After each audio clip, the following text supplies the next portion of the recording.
Welcome, everybody. This is Ava filling in for John. Welcome to Mertech.com's Daily News Update Extra. We are sharing a video snippet that provides no nonsense, common sense, logic, and truth.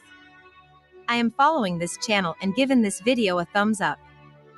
The link to this video is in the description box below. Please follow Mertech on Rumble. Give me a thumbs up and share this information far and wide. This great news update will begin momentarily. Thank you and may God bless.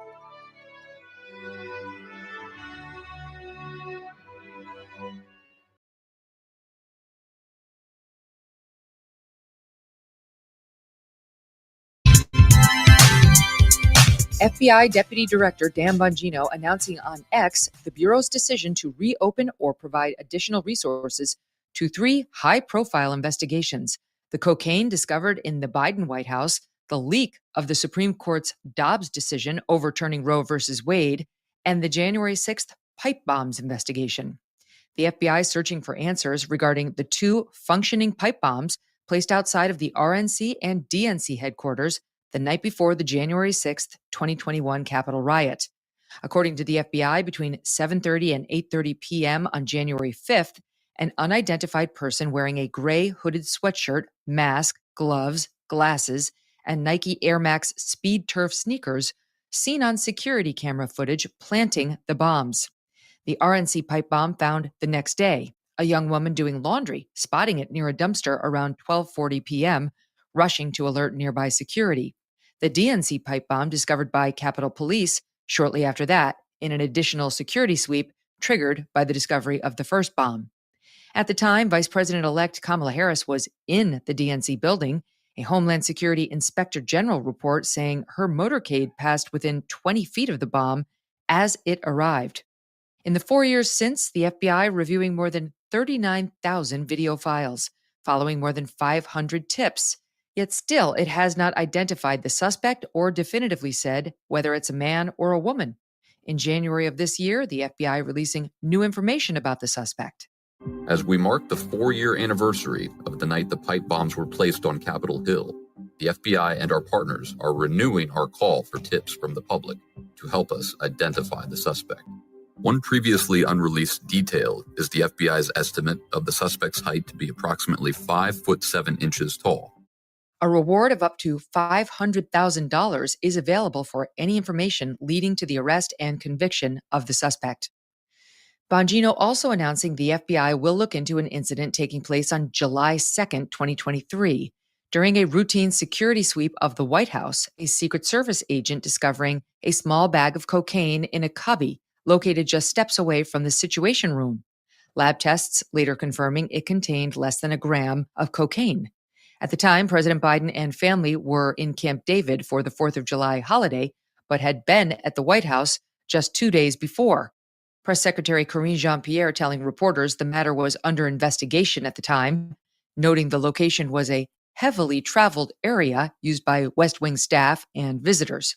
Where this was discovered is a heavily traveled area where many White House, West Wing, I should be even more specific, West Wing visitors come through this particular area. I just don't have anything more to share. It is under investigation by the Secret Service. This is in their purview, and so we're going to allow certainly the investigation to continue, and we have confidence that the Secret Service will get to the bottom of this. The Secret Service closed the investigation 11 days later, citing a lack of physical evidence and claiming there were no fingerprints or identifiable DNA recovered from the bag. Finally, Bongino announcing further scrutiny on the May 2022 leak of the draft Supreme Court opinion in Dobbs versus Jackson Women's Health Organization, a leak the High Court called, quote, an extraordinary betrayal of trust. The leak revealed the court had the votes to overturn Roe v. Wade, confirmed weeks later with the official release of the opinion.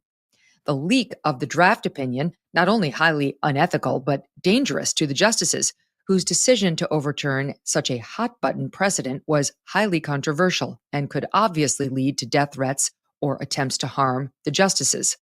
Indeed, on June 8, 2022, weeks before the final ruling in Dobbs was issued, a California man was arrested with a handgun and charged with attempted murder after he confessed he planned to kill Justice Kavanaugh, in part because of the expected ruling overturning Roe. Kavanaugh joined with the majority. An 8-month probe followed into who leaked that draft opinion. That probe, conducted by the Supreme Court Marshal, Gail Curley, whose normal remit is providing security for the justices and the court buildings placed in charge by Chief Justice John Roberts. Some criticized the decision, saying the FBI might have been more effective. However, they acceded to the Chief Justice's decision to let the marshal handle it. She conducted interviews with 97 employees and a forensic review of digital records, and she failed to identify the source of the leak. Critics called the investigation incomplete, noting the justices themselves were not required to submit sworn statements. Bongino writing on X, quote, "I receive requested briefings on these cases weekly, and we are making progress." President Trump on Monday delivering a powerful Memorial Day tribute to the fallen men and women of the U.S. military at Arlington National Cemetery. We gather today to honor the incredible service members who rest in glory in this cemetery and burial grounds around the world and in 1,000 lonely places known only to God. In every hour of peril, in every moment of crisis, American warriors have left behind the blessings of home and family to answer their nation's call. They've offered all that they had within them and given their last breaths to each and every one of us that we might live safe and breathe free. This morning we pay tribute to their immortal deeds. We share in the sorrow of their beloved families, and as one nation we give thanks for the ultimate gift they have so selflessly given to all of us. In otherwise largely reserved remarks, President Trump taking a subtle dig at his predecessor in a moment recognizing soldiers of the Revolutionary War. Those young men could never have known what their sacrifice would mean to us, but we certainly know what we owe to them. Their valor gave us the freest, greatest, and most noble republic ever to exist on the face of the earth, a republic that I am fixing after a long and hard 4 years. That was a hard 4 years we went through. Who would let that happen? People pouring through our borders unchecked, people doing things that are indescribable and not for today to discuss. In more freewheeling remarks on Saturday at the West Point commencement ceremony, President Trump delivering some bipartisan criticism. For at least 2 decades, political leaders from both parties have dragged our military into missions it was never meant to be. It wasn't meant to be. People would say, why are we doing this? Why are we wasting our time, money, and souls in some case? They sent our warriors on nation-building crusades to nations that wanted nothing to do with us, led by leaders that didn't have a clue in distant lands, while abusing our soldiers with absurd ideological experiments here and at home. All of that's ended. The job of the U.S. Armed Forces is not to host drag shows, to transform foreign cultures, but to spread democracy to everybody around the world at the point of a gun. The military's job is to dominate any foe and annihilate any threat to America anywhere, anytime, and any place. A big part of that job is to be respected again. The president again signaling the contrast between the Trump doctrine and the foreign policy of his predecessors, emphasizing traditional military values at home and an end to endless wars abroad. Coming up, President Trump weighing the next move against Harvard University in the crackdown on illegal displays of on-campus anti-Semitism. And French President Emmanuel Macron denies reports of marital trouble following a viral video showing Mrs. Macron shoving his face.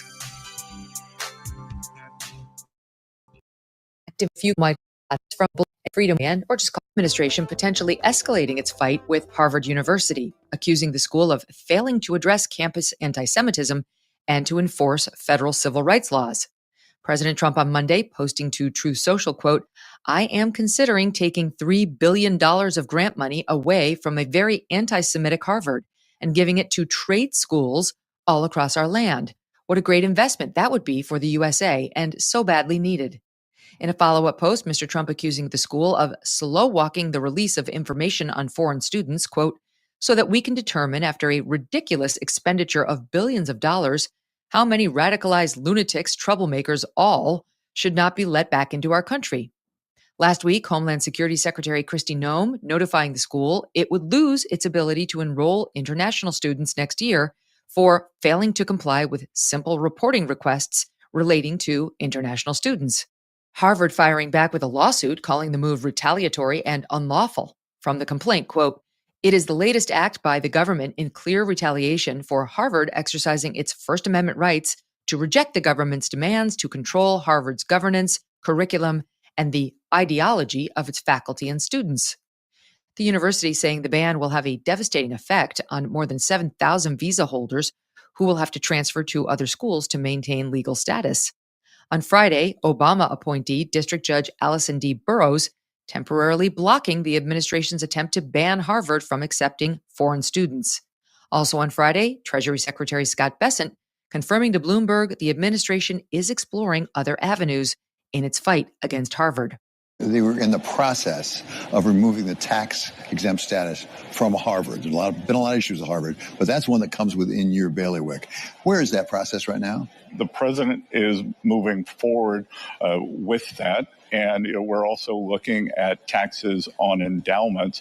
And I think the important thing here, and it goes a little bit back to this Main Street versus the elites, that Harvard, to have a tax-exempt status, there are rules you have to follow. And if you're not following the rules, no one's above the law. So we will see if they're following the rules. It looks like there's a substantial number where perhaps they weren't. And, again, too, Harvard is a gigantic hedge fund. They run a leveraged investment model.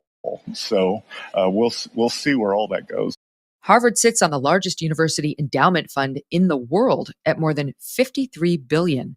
Currently, the endowment is exempt from federal income taxes because the school is recognized as having an educational and charitable mission.